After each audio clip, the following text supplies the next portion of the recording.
Nous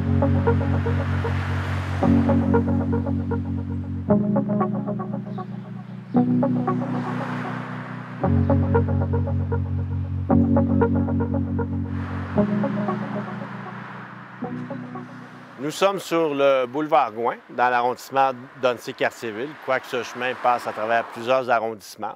C'est la plus longue rue de Montréal avec plus de 50 km. Le deuxième plus long chemin, c'est la rue Sherbrooke. C'est même pas proche avec ses 32 km. C'est un chemin qui tire ses origines dès l'époque coloniale. On doit se rappeler qu'à l'époque de la colonisation, les Français découvrent une Amérique du Nord sans réseau routier, car les Autochtones ne connaissent pas la roue. Il n'y a pas de présence de cheval sur le continent. Il n'y a pas de véhicule avec des roues. De toute façon, le Québec est un bassin hydrographique sans pareil. Alors, les Premières Nations voyageaient par les cours d'eau, comme la rivière des Prairies, entre autres. Alors, les premiers chemins à Montréal, on va retrouver souvent le long des rivières. Le chemin est établi dans les années 1730. Entre 1734 et 1737, un chemin va relier les villages de Sainte-Geneviève, Sault-Récollet et aussi Rivière-des-Prairies.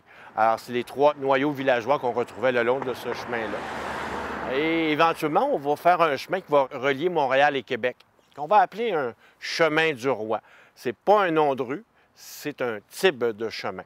Alors, c'est tous des chemins carrossables pour des véhicules avec des roues qui se rendaient jusqu'à Québec, en suivant le fleuve Saint-Laurent et ses cours d'eau secondaires. Donc, vous avez une rue qu'on appelle la rue Notre-Dame du côté du fleuve, qui est un chemin du roi. Nos voisins lavallois ont le boulevard Lévesque et d'Émile-Île qu'on appelle un chemin du roi. La rue Saint-Charles à Longueuil est un chemin du roi. Puis le boulevard Gouin aussi, le long de la rivière des Prairies. C'est un chemin du roi.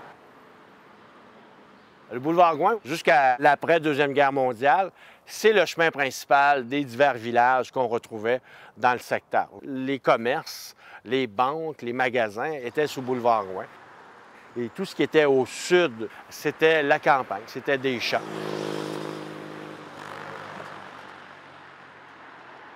D'ailleurs, si vous aventurez sur Gouin, parfois vous allez reconnaître des bâtiments qui sont étranges. Une porte qui donne sur un coin de rue, une porte de commerce. C'est probablement une ancienne banque, un ancien magasin général, toutes sortes de choses. Mais c'était la rue commerciale, c'était la rue principale du village. Le chemin tire son nom de l'ancien premier ministre libéral Laumergouin, qui a été premier ministre du Québec de 1905 à 1920. Le chemin va prendre son nom en 1910, donc de son vivant. Avant 1910, c'était plusieurs tronçons qui avaient des noms différents selon le village. Alors, à certains endroits, c'était le chemin du bord de l'eau. On avait à d'autres endroits le chemin de la Reine, on avait le chemin des Cageux. Alors, le nom va s'uniformiser en 1910 avec Laumergouin. Le boulevard Gouin, c'est aussi un endroit où on va retrouver une très belle piste cyclable. Donc, on peut arpenter plusieurs arrondissements d'un bout à l'autre de l'île et on peut retrouver un peu le côté champêtre qu'on retrouvait à l'époque de la colonie. Et on retrouve aussi la petitesse du chemin qui nous rappelle que c'est un chemin de petit village d'autrefois.